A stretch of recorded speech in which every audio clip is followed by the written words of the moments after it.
Décryptage.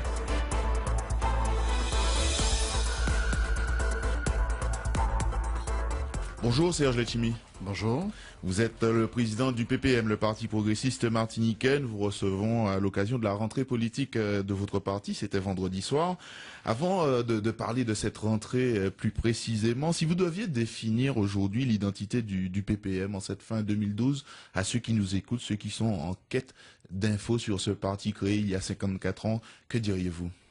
Il y a un terme qui me vient à l'esprit, c'est un parti patrimoine. Enfin, c'est véritablement un bien-être collectif que nous partageons avec tous. C'est l'histoire à la fois du progressisme, mais aussi l'histoire des Césaire. Donc, nous ne sommes pas les seuls dépositaires propriétaires de ce mouvement-là. La deuxième chose, c'est un parti d'actualité. C'est-à-dire aujourd'hui, ce que le PPM a défendu pendant des années. D'ailleurs, certains se réapproprient les concepts comme l'autonomie à travers un article 74 qui n'est pas bien configuré pour cela. Et troisièmement, c'est un parti qui est toujours d'une très grande actualité et qui aujourd'hui a des responsabilités importantes en Martinique. Alors vous avez tenu le congrès du parti en octobre dernier. Est-ce que vous avez l'impression que ce moment de vie, de partage, d'échange, sans tabou que vous aviez souhaité, est-ce que vous êtes allé au bout de ce congrès et de ce que vous souhaitiez voir remonter de la base? En toute humilité, ça a été un succès. Beaucoup de monde, vous savez, on a dépassé les 30 balisés, on a plus de 2500 militants. Donc, quand on revient 7 ans d'arrière, on se dit, mais le PPM a fait une petite révolution. Il y a beaucoup de jeunes, il y a beaucoup de femmes. D'ailleurs, la parité a été installée pour la première fois en Martinique, 50% de femmes, 50% d'hommes au comité national.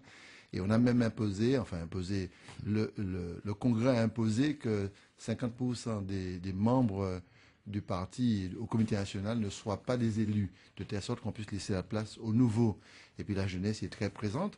Et nous avons réaffirmé notre doctrine, nous avons précisé ce qu'on appelle la troisième voie, qui est une autonomie qui respecte l'égalité des droits et de droits à la différence. Je pense que ce parti est en train de se renouveler petit à petit et à tenir le coup malgré le départ de personnalités éminentes. Alors justement, c'est cette parité homme-femme qui peut être considérée comme un nouvel élan, en tout cas un carrefour pour le PPM. Quels sont les premiers retours un mois et demi pratiquement après? Honnêtement, j'ai franchement l'impression qu'elle est très présente.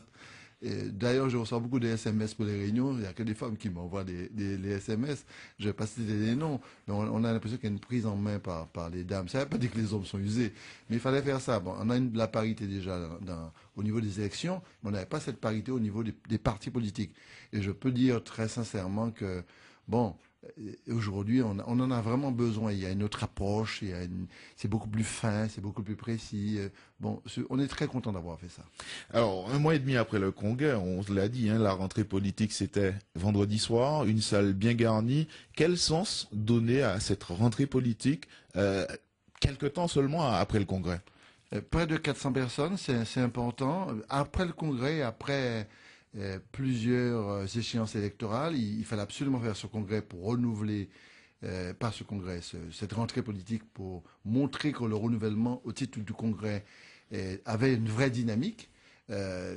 Pour nous, c'est le rassemblement, mais il y avait un événement particulier.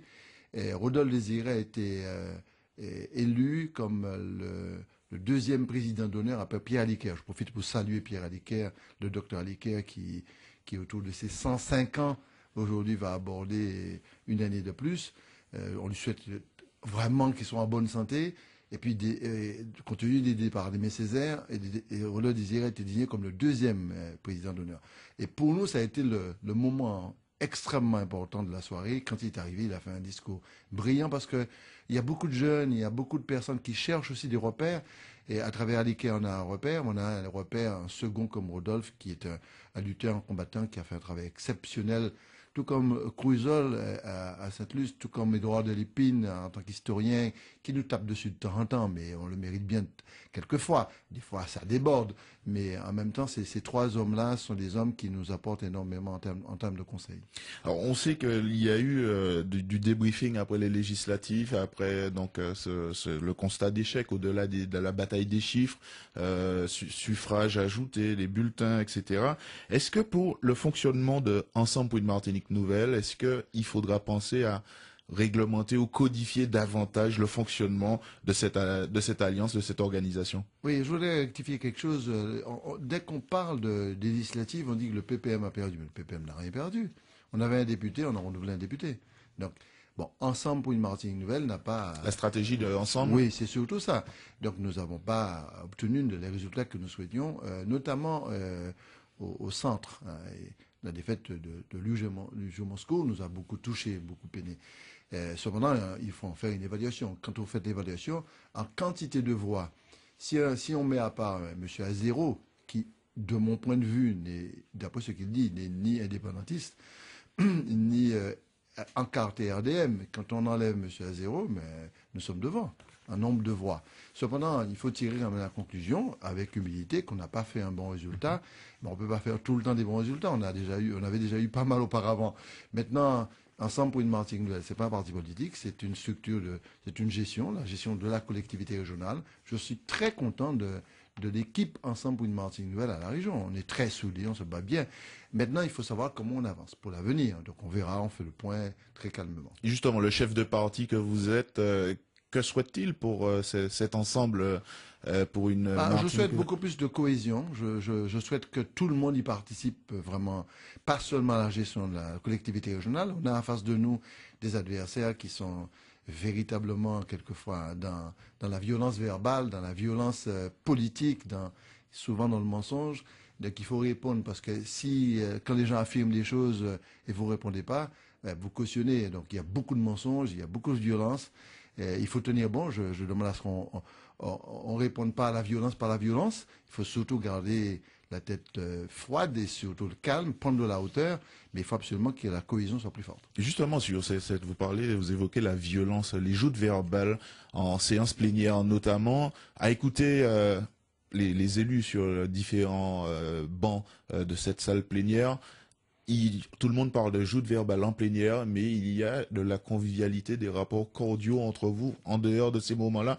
Ça peut déstabiliser ceux qui écoutent ou regardent ces plénières. Vous en êtes conscient? Non, tout à fait, tout à fait. On essaye, mais bon, je dirais même quelquefois, c'est difficile parce que le choix tactique qui est fait par l'opposition, c'est de s'opposer à tout, avec violence, avec virulence. C'est la destruction. Bon, c'est un choix qui a été fait. Il n'y a pas de construction. Et quelquefois, ça déborde avec des expressions, des noms d'oiseaux, etc. Donc, pour ne pas aller très loin, c'est quelquefois lamentable. Et dans une démocratie, quand vous avez des gens qui traitent d'autres de renégats, d'imbéciles, etc., c'est pas un exemple. Parce que le jeune qui est dans la rue ou qui est dans sa famille, qui entend un leader politique employer ces termes-là, après ça, c'est des coups de maman qui peuvent partir, c'est très dangereux. Le jeune a un comportement qui peut être dans le même sens. C'est pour ça que j'appelle tout le temps avec calme, à dire aux gens, attention, hein, ne faites pas ça. Mais c'est aussi une manière de montrer qu'il n'y a d'un qu'à pète pied ou quoi, qui n'ont pas d'arguments économiques, ils voient bien que ça avance, même si c'est difficile, mais que ça avance et qu'ils n'ont plus d'arguments et que leur seule solution, c'est la violence. Alors vous avez insisté, notamment vendredi soir, sur la nécessité du rassemblement de la famille pour pouvoir avancer. Comment faire en sorte que tout le monde reste soudé, comme vous le souhaitiez, alors qu'il pourrait y avoir des courants ou des objectifs pas toujours partagés? Nous sommes d'accord. Ça montre bien quand je demande le rassemblement et que le PPM reste un parti très humble, parce que nous voyons bien qu'au Conseil général, c'est Josette Manet, au nom de Bâtier, qui assure la présidence. On n'a pas tout voulu. Le Parti progressiste martiniquais n'est pas un parti hégémoniste. Ça a été lancé par ce slogan-là, a été lancé. C'est totalement faux. D'ailleurs, la Fédération socialiste, quand on entend le discours du nouveau secrétaire Frédéric Béret, c'est tout à fait exceptionnel ce qu'il dit. Nous avons des différences, nous ne sommes pas totalement sur la même ligne, mais on a des choses qui nous rassemblent, et ce qui nous rassemble, c'est l'essentiel. C'est dans ce sens que je pense qu'on peut absolument continuer à œuvrer avec Ensemble pour une Martinique nouvelle pour certaines élections et peut-être pas pour d'autres. Alors, l'un des sujets de débat actuellement entre partis politiques concerne la CUM, la fameuse collectivité unique de Martinique. On se dirige vers des élections a priori en 2015. Est-ce que vous avez ce retour de la population martiniquaise qui est déjà bien loin du vote de 2010 et qui, pour l'heure, a une préoccupation qui serait davantage tournée vers le chômage, la lutte contre le chômage et ces gens sont encore loin de tout ça. Mais bien sûr, je pense qu'on les éloigne de plus en plus en tenant des discours totalement arc-boutés sur le fait de vouloir le pouvoir pour le pouvoir. Et je dis très clairement, notre adversaire, c'est pas M. Marie-Jeanne, c'est pas le MIM, c'est pas la droite conservatrice qui est en train de revenir petit à petit. Ce sont des Martiniquais, ceux-là. C'est pas qui que ce soit, c'est pas le Palima. Notre ennemi aujourd'hui, nos adversaires, c'est le chômage. C'est le besoin vital que nous avons de pouvoir développer ce pays, de créer des zones d'activité, de répondre à leurs attentes en matière d'habitat, de logement, d'éducation, de transport, de circulation. Et puis, lorsque la politique viendra, on y sera. Mais on donne le sentiment de ramener le débat à un débat de personnes. Il faut absolument que le Parti progressiste martiniquais ne tombe pas dans ce piège-là et puisse répondre de manière très concrète aux familles. Maintenant, sur la question de la collectivité unique, il y en a certains qui voulaient 2012 parce que du coup à 2012 les Chimines pas une tafa et une tabatli et puis après 2014 tombé. Bon, 2014 maintenant c'est 2015. C'est un alignement de l'ensemble des élections pour l'ensemble des régions et de Martinique, de Guyane et de France. Moi j'ai appris ça dans le texte de loi. On m'a demandé mon avis effectivement au gouvernement. J'ai donné mon avis personnel. Je propose 2015. Que ce soit, enfin, j'accepte le principe de 2015, d'autres refusent le 2015 pour faire 2014, et c'est pas à faire jour ouvert, donc il faut absolument tenir compte du besoin d'organiser de manière détaillée la mise en place de la collectivité unique. Alors, vous parliez à l'instant d'attente et puis d'intérêt pour la Martinique, chômage, développement économique, etc. Aujourd'hui, de plus en plus, on réclame, alors on va pas parler d'union sacrée, mais une espèce d'exigence dans l'intérêt supérieur de la Martinique, notamment de nos 6 parlementaires. Est-ce que c'est faisable qu'on puisse instituer un label parlementaire Martinique pour défendre ensemble? Personnellement, je pense qu'on peut se retrouver sur certaines choses. Mais quand vous avez un parlementaire qui injurie l'autre, comment voulez-vous se retrouver? Je suis toujours très ouvert, mais je suis un Martiniquais aussi, un être humain. Je ne veux pas me laisser injurier tout le temps comme ça. Donc, pour l'intérêt supérieur de la Martinique, je suis prêt, mais pas tomber dans l'excès, la gravité des propos que j'entends. Merci beaucoup, Serge Letchimy, président du Parti progressiste martiniquais, d'avoir répondu à nos questions. Merci beaucoup.